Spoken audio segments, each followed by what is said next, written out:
and join us for the very last program today. I want to welcome you to the Corps of Discovery 2 traveling exhibit and this tent of many voices. I'll tell you a little bit about us. If you're brand new to the tent, I would be surprised. I see a lot of familiar faces here in the crowd, and I thank you all for coming back, joining us for today and joining us for the past few years. That's right, we've been traveling for 4 years on the Lewis and Clark Trail, starting in January of 2003 in Monticello, Virginia. We went all the way to the Pacific Coast, and now we're back to St. Louis, just as Lewis and Clark did 200 years ago yesterday. They returned to St. Louis. Well, as we've been traveling the trail to various towns and cities along the way, this is our 95th stop, bringing presenters here to the Tent of Many Voices to share their voice with you about the Lewis and Clark expedition and the people and the cultures they met along the way. 200 years ago, Lewis and Clark stayed with the Chinook and Clatsop people on the coast. And with us today is a very special presenter. He's the chief of the Chinook people, and he was our very first presenter in the Tent of Many Voices 3.5 years ago in Monticello, Virginia.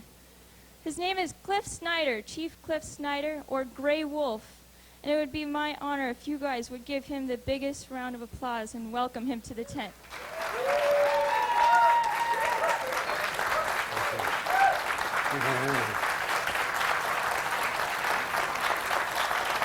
Thank you. Thank you very much. I'm overcome. Have a seat.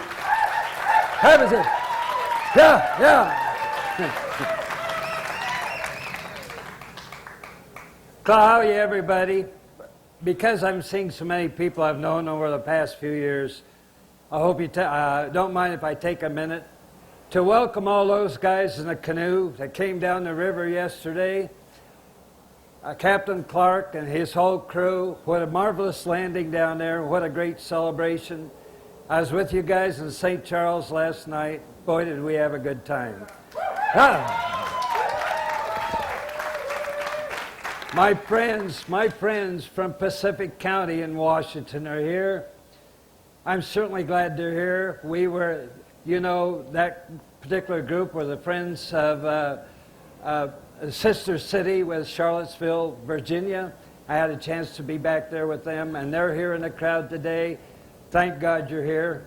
I appreciate it very much. And all those people with them from Pacific County down on the coast at the end of the trail. I want to make sure that I recognize that you're here. I also want to recognize my chairman is here, my vice chairman is here, there's some Chinook Indians here, I have some Clatsop Indians here. They're all back here from our particular native land, and I'm sure glad they made this trip out here to the Mississippi River. I'll try and get going. Now the speaker before me, I'm having trouble with this, the speaker before me is so good that he doesn't need a note. I've got pages of notes because I'm about 30 years older than he is. I'm 80 years old now, and I have to kind of look down once in a while, if you don't mind. If I get lost, just wait a few minutes and I'll catch up with you.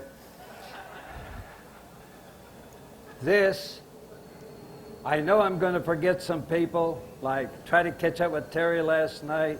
I know the people who are taking pictures and everything.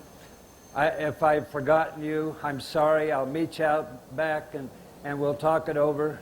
But anyway, I'm going to mention some other people in the crowd later on, people that had something to do with the beginning of this trail. This is the end of the trail. What a wonderful day the Great Spirit gave us to have this final occasion.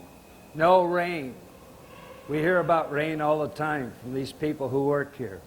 But today, look at it. Sun's out, nice calm day. Lewis and Clark, on their return, met at the Yellowstone and Missouri rivers. And they began the final leg of their trip back. They dropped off Chicagoia, Sacagawea, Chickachawa, whatever you want to call her. Depends on what tribe you're in. They left her off in the Mandan village, Knife River, with Charbonneau and her baby Pomp. They continued up the river, and they ran into a couple of French trappers. And they picked them up. They picked up Chief Sheheki at Knife River, the chief of the Mandan tribe. They're going to take him back to see President Jefferson. And they were on their way. And they got to rushing. You all took psychology in college. You know about gold gradient, don't you? The old horses, when they went out on a trip, the closer they got to the barn, the faster they went. Well, that's what was happening. The big rush was on. We got to St. Charles. And look, out in the pasture there's a moo cow. We know that we're getting close now. And, oh, the joy! St. Louis in sight. I kind of changed that a little bit. But here we are in St. Louis. What a beautiful place to be. One of the good reasons I like being on this trail for 7 to 8 years is because now I get to see the Missouri. I get to see the Mississippi. I get to see the Grand Arch. And it is a wonderful place. I love St. Louis. As honorary chief of the Chinook Indian tribe, there's a difference between a chief and a chairman. We have a chairman with a beautiful Indian council. I was on the council for 25 years fighting for recognition. When I retired, the tribe named me honorary chief for life. So if you're working on the internet, you're trying to find our leader, it's not me. I'm just an honorary person. Our real leader is Ray Gardner, sitting in the audience.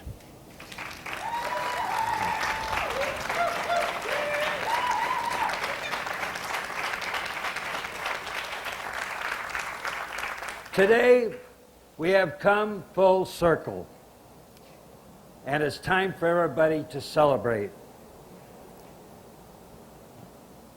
I distinctly remember when I first began.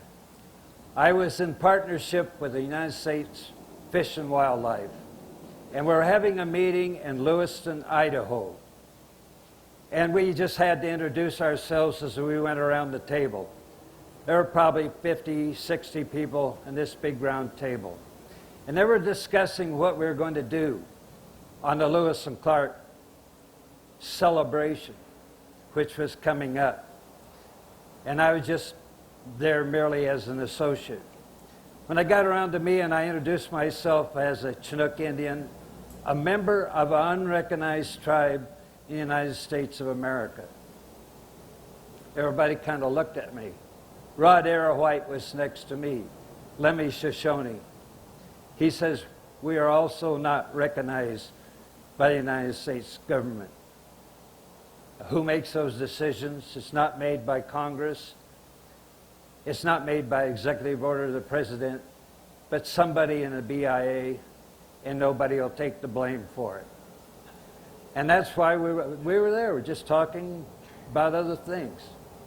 The next day they had another meeting. That meeting, the same thing happened. They got around to me and I said, I can't see that we should be calling this a celebration. And the words started moving around. And the Indians felt that we couldn't celebrate the Caucasians taking the land from us. And by vote, they started to call it the commemoration. And that still stands to this day. I was proud to be part of that. The second part of it was they're unrecognized Indian. Here are all these Indians sitting around, they're unrecognized. What are they doing here? You remember what people were saying, you know, Indians should have equal rights in anything that's happening here. And so they decided to include all Indians on the trail whether they're recognized or not. Out of that meeting was about 7 or 8 years ago, I can't tell you exactly. But what a wonderful feeling to see that's still happening today. And then when Gerard Baker came in, and he started talking about what the Indians are going to do on the trail, he says, we are not going to be we're not going to be involved in this unless we have equal rights. We don't want to be looked down on as second-grade citizens. And Gerard Baker is still my hero today for saying that. Give that big guy a big hand.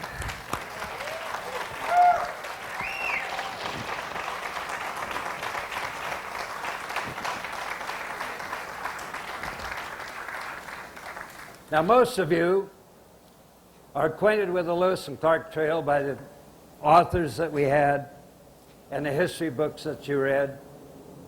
And I bet you 99% of you know more about the journals than I do. I know a little bit about what the Indians thought, and sometimes my thoughts are quite different than the history books, because I've been talking to Indian leaders for 8 years. They're telling me these little legends that aren't even written down.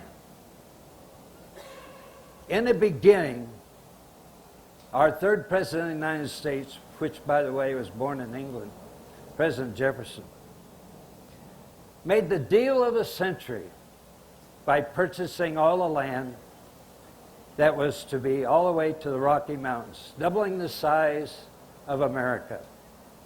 He paid, what, $15 million, 18 cents a square mile for all that land? Wait a minute. Am I missing something here? Who's living on that land out there? Are the French living out there? Did Napoleon really own that land? Now, the Indians felt this way. And the land was not owned by anybody. We belong to the land. And if any of you guys out there are part Indian, have Indian heritage, you know what I'm talking about. We could not buy and sell the land. It was not for sale. We belong to the land. So I just want everybody to know where they got the land from and what they paid for it and who really lived on the land. Maybe I have a little favoritism there. I don't know.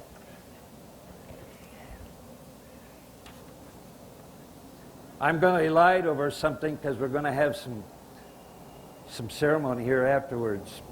And I don't have Sammy Meadows from Colorado to give me this. I'm just going to have to hurry through it.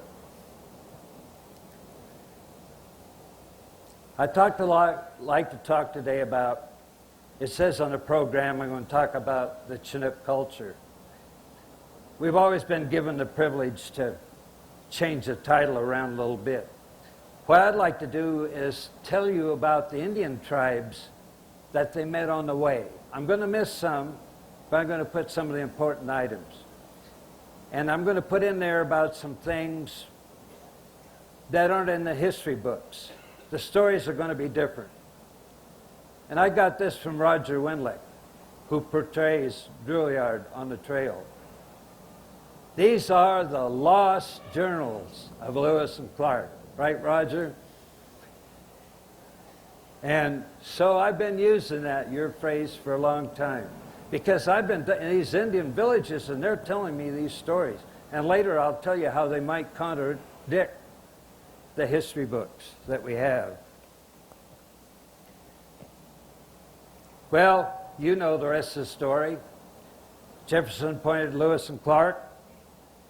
And he didn't have the slightest idea of what was lying ahead.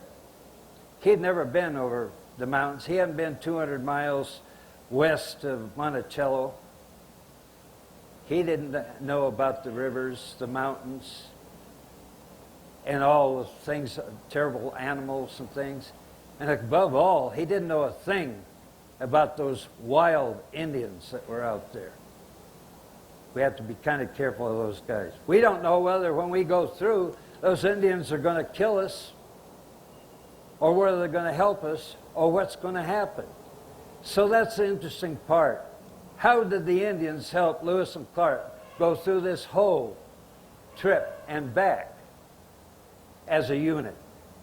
And why weren't they eliminated? And that's the reason we're all here today, because they did make it. I'd like to talk about the first tribes they met. You know all the things they went through about going through France and when they could leave St. Louis and all that kind of thing. But they're running into Indians right away that had seen white people before when they left St. Louis. And some of those Indians were Osage Indians. Had a good opportunity to talk to some of them while I've been here. And the Shawnees, some of my friends, Dark Rain Tom and her husband, beautiful Shawnee people. And then they ran into a team called, I'm saying team because I'm an ex-coach, but they ran into a tribe called the Kickapoos. Now, the only time I ever knew about the Kickapoos was from Lil Abner when I was a kid. And I remember they used to drink Kickapoo Joy Juice. And that's where I got that name from. I don't know if any of you know about Kickapoo Joy Juice. I'd like to try it sometime. Then they ran into the Omahas and the Otos, and they're back there, and they met with them and had a council, and they were telling them how good our president was. And so now they're going to be, that was their new leader. And you know where the name Council Bluffs came from when they talked to them. And now they run into the Yankton Sioux. Boy, they liked them. They carried them on shore with big carriers draped with skins. They went to the camp and they danced and they had a great time. No problem there. Some white people had been there before, so they knew about them. So far, so good. Now there's no problems with those wild savages. But they're running into the Teton Sioux and Black Buffalo. And you all know the story. They wanted more tobacco, they wanted more supplies because they were going to take a toll to go up the river. And we're not going to let you go by. And so Clark says, no way. Lewis said, no way. So they drew the bows and arrows. Well, Clark took out his saber. Lewis ordered the cannon on board ship to be trained on the Indians. That was the end of that battle right there. And so they finally agreed to let the women on board the keel boat and take a small trip with them. And they proceeded on, is the way I put it. But just think what would have happened at that particular point if they had got into a scuffle and there had been a lot of people killed. Well, it didn't happen, so good for them. So now we reach Ricaras. I'm getting a little warm with this blanket. So glad to have it, though. The Ricara tribe. And they saw this guy that was on the stage just before me. They saw York. They couldn't believe it. They come up and they rubbed his skin.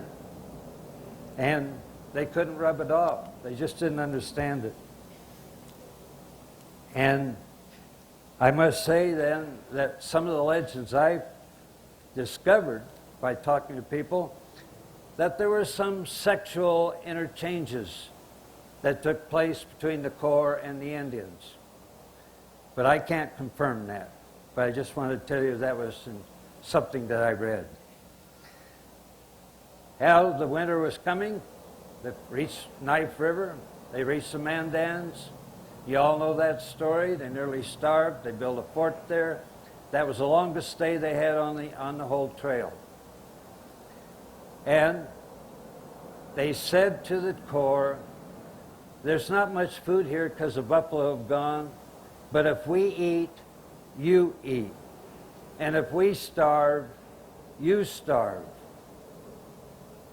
And so that went on. They made it to the winter. They had a 3-day buffalo dance, and all of a sudden the buffalo returned, and that's how they made it to the longest winter, longest stay they had on the whole journey. At this point, it was the most fortunate thing that ever happened to them on the trail. In my belief, they hired Chicagoia, Charbonneau as guides and interpreters to continue on. Wait a minute now. There's a baby, too. And you know, they had a dog. Now they got a baby that's going to go on this trip. It's amazing they ever let that happen.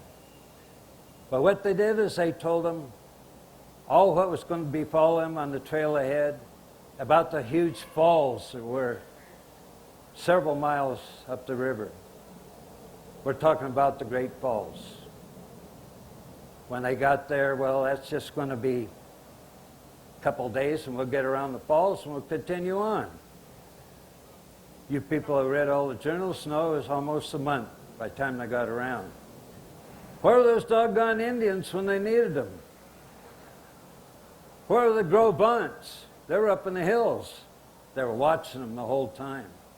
But they were suspicious, and they didn't want to come down and get killed. But anyway, the crew made it on their own and passed on.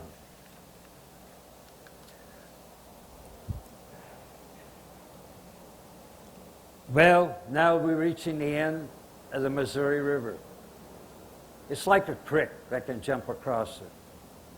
And the next thing you know, they run into the Shoshones, the Lemhi Shoshones.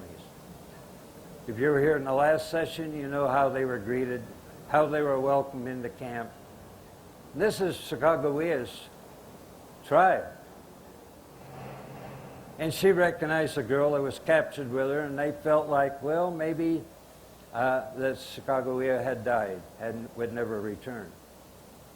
And then, of course, you heard about the meeting with her brother, Kamiawait, and so they hugged each other.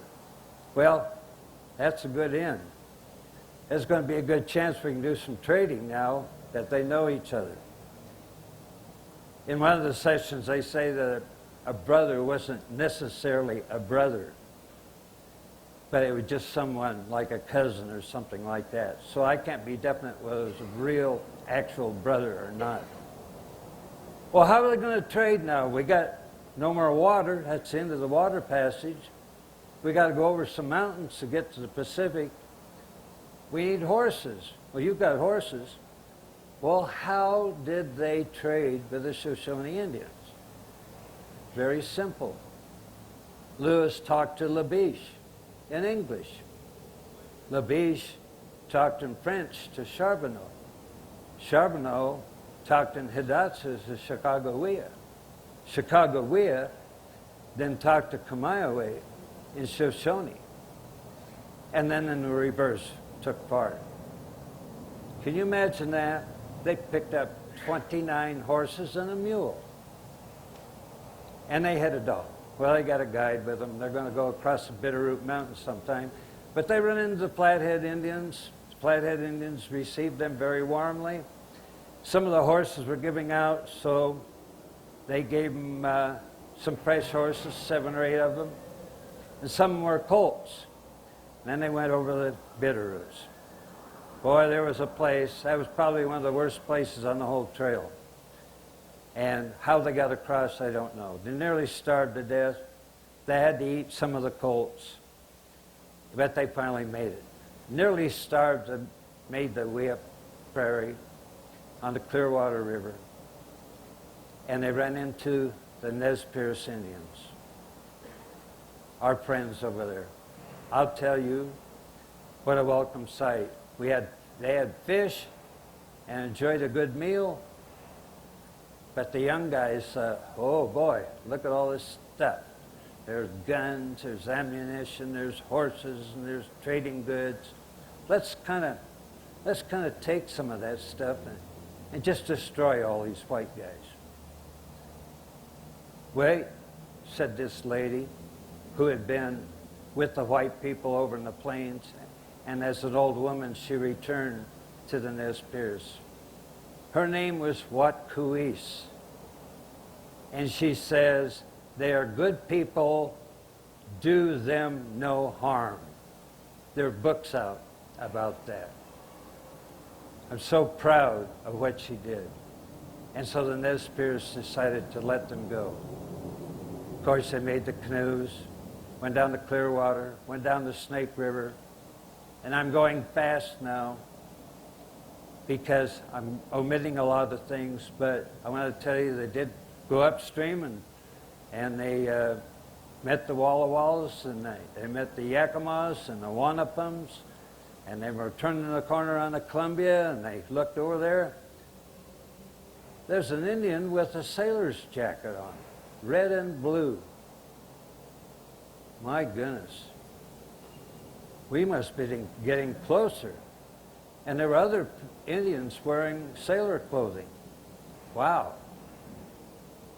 We can't be too far from the Pacific Ocean. But they kept running into these funny-looking Indians. They're only 5'5" tall, and they had flattened heads. Who are these people? We know them today as Chinook Indians. But we're coming to these falls. It's called Celila Falls nowadays. It's only 48 feet wide. They met the Indians there, and the Chinooks started wringing their hands and crying, "We're all going to be killed. Here come these bears with upside-down faces. My goodness, what are we going to do?" Wait. The Chicagoea. There's a woman, and she has a baby. This can't be an armed group. We can deal with them. Well, let's see them go over the falls, which is about 30 feet tall, you know. And then when the canoe tips over, whatever floats over at the beach, we'll just kind of take that. And Stephen Ambrose really wrote about that, how the Chinook Indians were kind of thieves, you know. They smelled like fish, and they were kind of thieves. And our feeling was, you know, whatever's laying loose, that's for the taking. It's not the way we look at it today, but that's the way it was then. Well, finally, they just decided they shot the canoes over the falls, and the Indians helped them portage, and everything turned out all right. They said, "Look out for those Chinooks down there." You know how many Chinooks were on the river at that time? 16,000 Chinook Indians. At the mouth of every stream on the Columbia Gorge was a Chinook village with the canoes up on the shore. There might be 40 people. It wasn't like Sitting Bull with thousands of Indians around them. 40 people, 60 people, 20 people. You got married, you went and lived with your husband and his band. I hate to call them bands because the United States government frowns on bands of Indians. They like the word tribe, period. We've run into that problem several times. Anyway, just imagine this. If any of you have ever been to Oregon, or even if you haven't, there's these huge cliffs on each side of the Columbia Gorge. You're floating down there in your canoes at night. And on the shore, you see all these canoes. And now you're going with the current. And you look at all these canoes, and look, there's a fire here and a fire there. There's 50 fires in this one village. And you're going silently down the creek. What a beautiful sight that must have been. And now we're getting closer. A place called Portland, Oregon, Vancouver, nowadays. They stopped in all these places. They got by Beacon Rock. Whoa, there's a tide change. We can't be too far now. Tide changed from the Pacific Ocean. Let's go up there. On down they went. They finally got down there, and my fourth great-grandfather, Indians don't like to use the word great.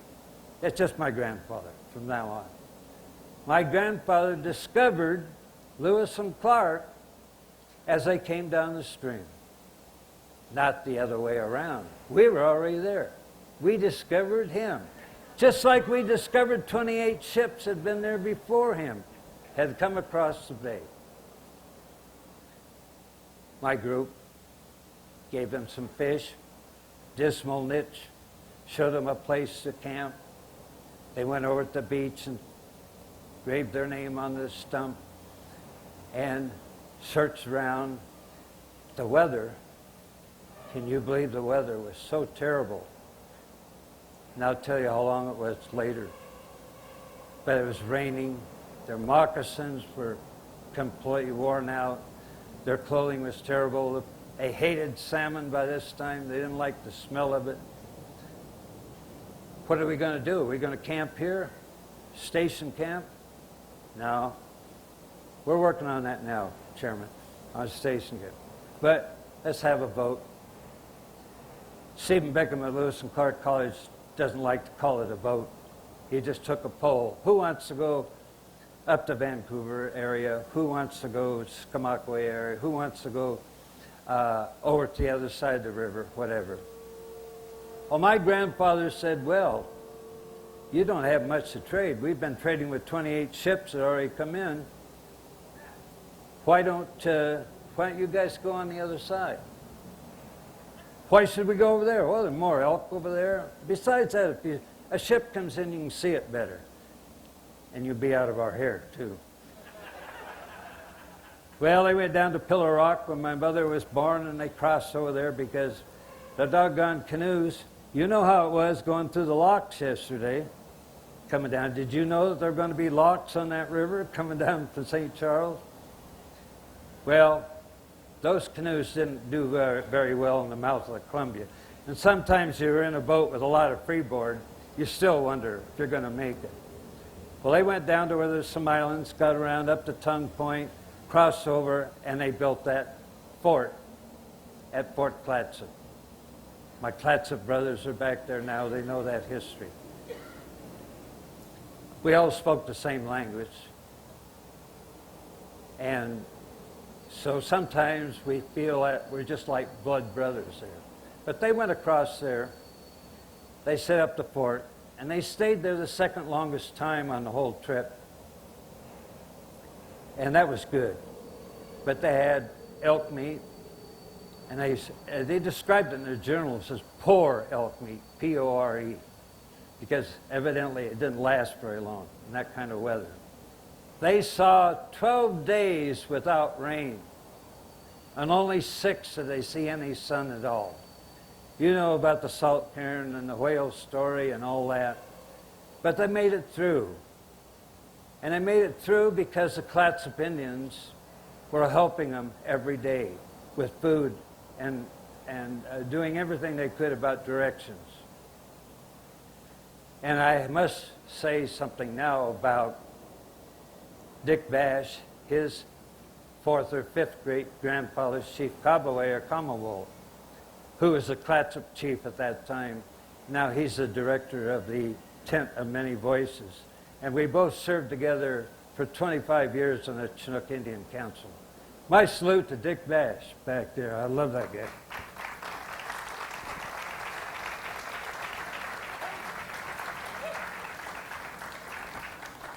On the way now, I have to check my notes, see where I am. Sometimes I get several pages ahead of myself. Well, anyway, I'll tell you by memory. We just took off. While they were there, a ship did come in over the bar. You know, there's 100 and some ships buried out there. I don't know how they made it across in a tall ship. It was called the Lydia. And the Lydia came into port, was there for a while.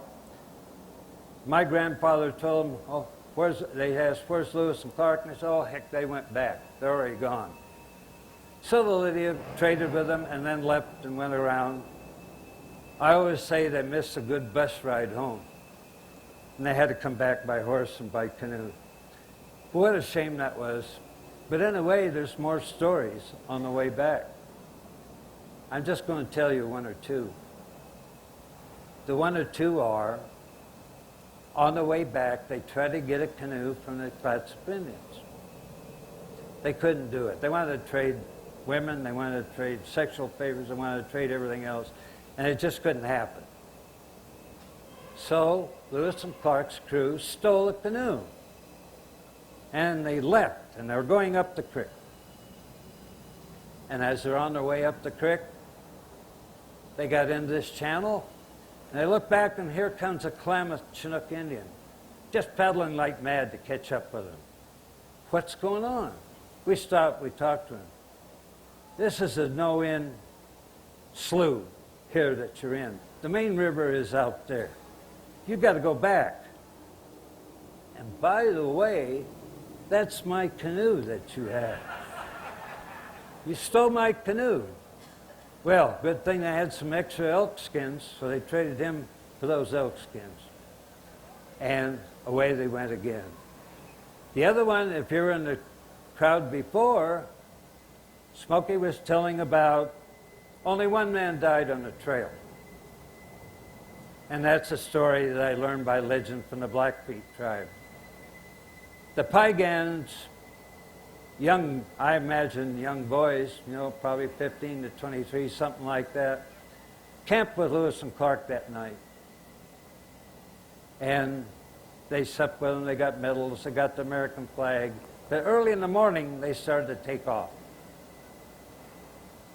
And they were stealing their guns, and they were stealing their horses, and they were taking off with them. Uh-oh. So I think it was not Floyd, but it was one of the guys, and I'll think of his name in a second after I'm done. But anyway, Fields shot one, and he got his step back. And Lewis ran after one, and he stabbed him. So when you say Floyd was the only one killed on the whole expedition, it's not true. There were 3 people killed on the expedition. So I'm sitting in my home, Portland, Oregon. I get a call from a man in the Blackfoot tribe. He says, coming through, come have coffee with me. And we were talking about those things. He says, that's not true either. I said, how come? He said, the one that Lewis shot, the one he shot, recovered and didn't die. So only 2 men died on the Lewis and Clark expedition. That's why I call them the lost journals, because they're just a little bit different that you read about in the textbooks. Well, I'm getting down there near the end. I want to thank Diane back there for getting me here. I want to thank everybody that's responsible for the Ten of Many Voices, Dick Bash and his boss.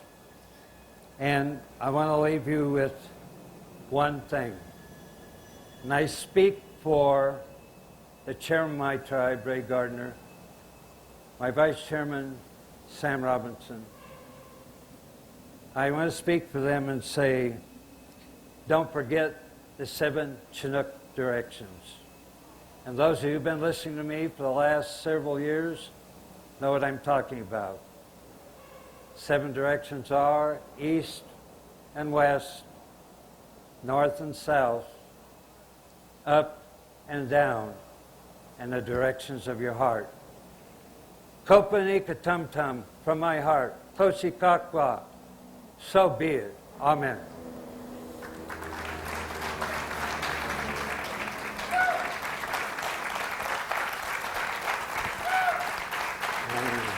Thank you. I've got my drum here. Anybody wants to help me celebrate, I can use the word now. Celebration is ready to go.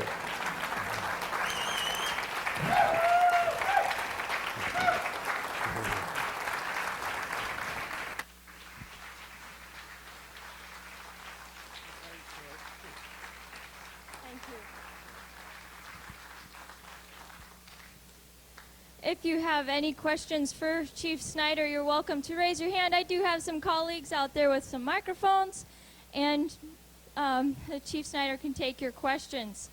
So go ahead and put your hands up if you have a question. There's a guy. Come on up here. In the back, Amy? Yeah, I'll repeat it.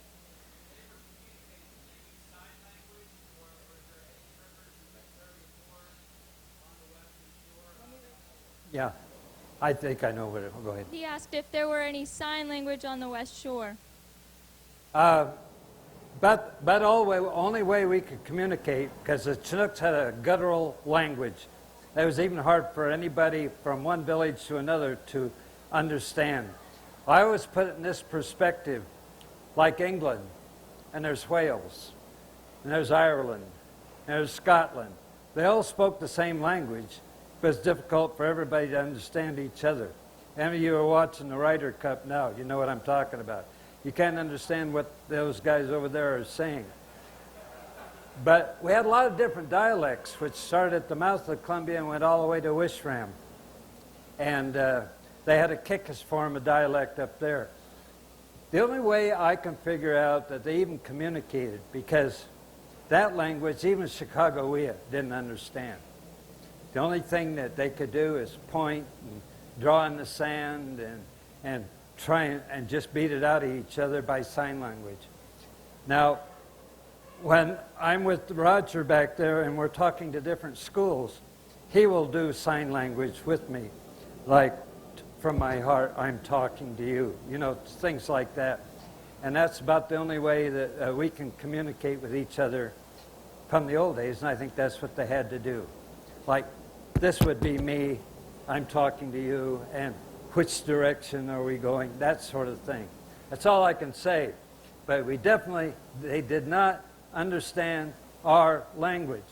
But on the trail, there had been some white people in before, the French trappers and so forth. And so they had some idea of a couple of words. They might throw that in the meantime. Any other questions? I have a drum up here. And I'm going to set this down. And when I'm talking to the kids in the school, I also work for the Confluence group with Maya Lin out of New York that did the Vietnam Wall. So I'm talking to a lot of schools all the time. Grade schools, high schools, colleges, all that. And I always let the kids play the drum. So I have it here and I can pass it around. If you guys want to beat on a Chinook drum, I'd love to have you do it. This gentleman here I know would like to do it. Take this and that. Anybody else? Any of my girlfriends out there? I want to thank all of you for coming out. I just wanted to mention, I know that all of the Rangers would agree with me in saying that our family is sitting right here. All of you are family to us. You've been traveling with us over the years. You're very close and dear to our hearts, so I'm very glad to see you here for our very last presentation in the Tent of Many Voices. Before I get too far, I would like you to give one big round of applause for our last presenter, Chief Snyder. Give me applause. Thank you.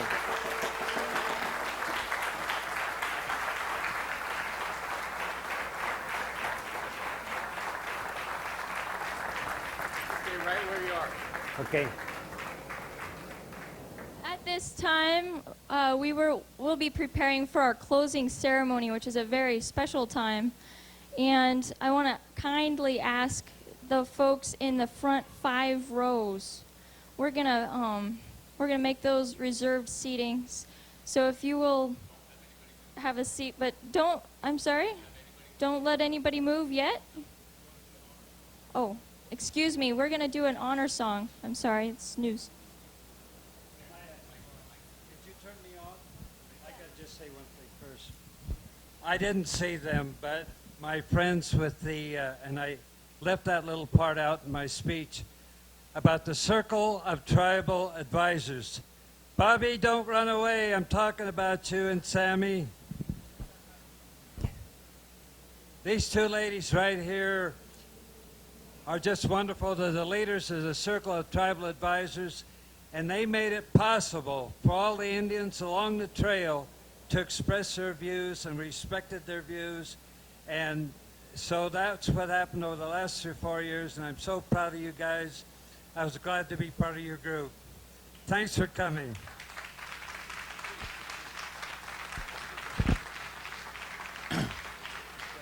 And Diane, you can come up here too, as the chair of the Clatsops. Close Cloudy till comes. Kanawai Naika, King Chachawawa, Jeff Painter, Naika Lalang pe Chinook Wawa by Max Luz, Laket Quilquil Kilapia and Kulti. I'm Jeff Painter. I'm one of the cultural resource specialists of the Clatsop tribe, and this is our chairman and vice chair. And we just really want to honor up Grandpa Cliff here for all the work he does for our people, and he's a real healer, and does a lot to make things come together between people that might be having disagreements. And I just had a talk with Ray, and he said it'd be okay for us to do this. So this is an honor song to honor this man. This song was composed in the 1700s when one of the epidemics came through our village at Natal. And the meaning of it, it sounds like E-I-E-I-O vocable words, but there's a meaning with that song. And it means you're all so valuable, we can't afford to lose one of you. And that is directed at that grandpa over there, but also to each and every one of you that's witnessed this journey, you know, the talks today. You'll take that back to your community, whatever culture that you're from. You're all very important. You're all witnessed something here today.